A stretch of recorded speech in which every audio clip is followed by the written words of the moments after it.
Hi, Dennis here. Welcome back to another Tower of God chapter review, and today we are diving deep into the explosive chapter 642. It's a shorter chapter, but it's packed with monumental moments and the sheer overwhelming presence of Urek Mazino, who, let's be honest, is just flexing on everyone at this point. So let's get right into it. Kicking off the chapter, we continue the clash between Yama and the newly introduced Ratna.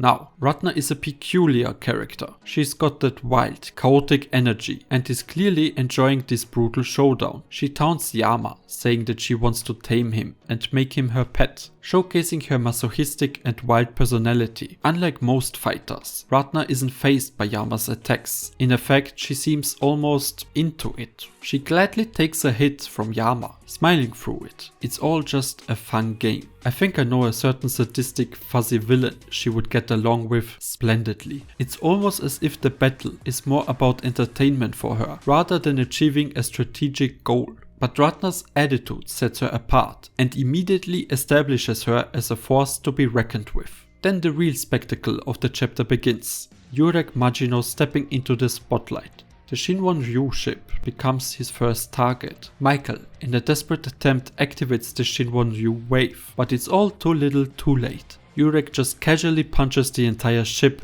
and boom, obliterated it in an instant. This isn't just any punch, this is Urek reminding everyone who he is and why he is one of the strongest in the tower. We get a glimpse of Hugo watching in absolute awe.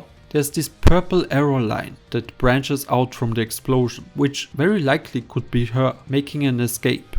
The reaction from the Popidao family is priceless. Proust immediately orders his people to stay as far away from Urek as possible. Because you see, he's smart. He knows he has no chance against Urek. Nobody in the tower does. And it's the ultimate show of respect and fear for a man who could topple their entire operation with a flick of his wrist. The boss of the revolution is visibly annoyed by Urek's interference and performs what is commonly known as a strategic retreat. And for some reason, I've seen people confused by this. Not necessarily as to why they are retreating, they are facing an absolute beast after all. But the confusion stems more on how they managed to do so. So let me try and break it down. As soon as the revolutionaries decided to retreat, they fired a big blast at Urek, who simply brushed the blast away by waving his hand. But the blast did do what it was intended to do, and that was to obscure Urek's view long enough for them to begin their retreat. Just when Urek tried to go after them, this area and the area where Gasteng and Traumerei are having their showdown got connected due to Traumerei's rupture ability. This not only distracted Urek for a bit, but seeing the heads of the Lopobia and Popidao families gave their respective families a new wave of motivation. And just when Urek refocused on the revolutionaries,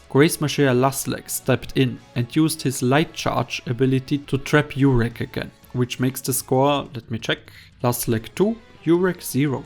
But let me clarify, Laslek most likely did not interfere because he wanted the revolutionaries to escape, but rather because he wanted Urek to witness the family head's next moves. Then we get a chilling scene as Traumerei's necromancy ability starts to affect the entire battlefield, sucking up the souls of the fallen soldiers and rankers. It's a grotesque and eerie sight as the souls get absorbed, including Dowon's. This is a major blow, as Dowon had been fighting bravely just moments before. The souls become fuel for a gigantic monster summoned by Traumerei, a horrifying display of his power and a reminder of the dark tactics he's willing to use. But interestingly, we don't see Doom's soul here, which makes at least me question his fate. Is he maybe somehow still alive? Or did something prevent his soul from being taken? Or did SIU just forget to draw it? It's a mystery that leaves us on the edge. Despite his earlier promise not to interfere in the conflict between the family heads, Urek is visibly enraged by Traumerei's actions. This is a side of Urek we rarely see, a genuine, raw anger, not born from a desire to fight, but from a deep sense of injustice. He can't forgive Traumerei for using the dead bodies, turning them into a grotesque fuel for his monster. It's a powerful moment, highlighting Urek's unique moral code. Despite being one of the strongest and most feared figures in the tower, Urek still holds respect for life that the family heads often lack. His words here are a declaration of that. While he may be a force of nature, he draws a line at exploiting the souls of the dead.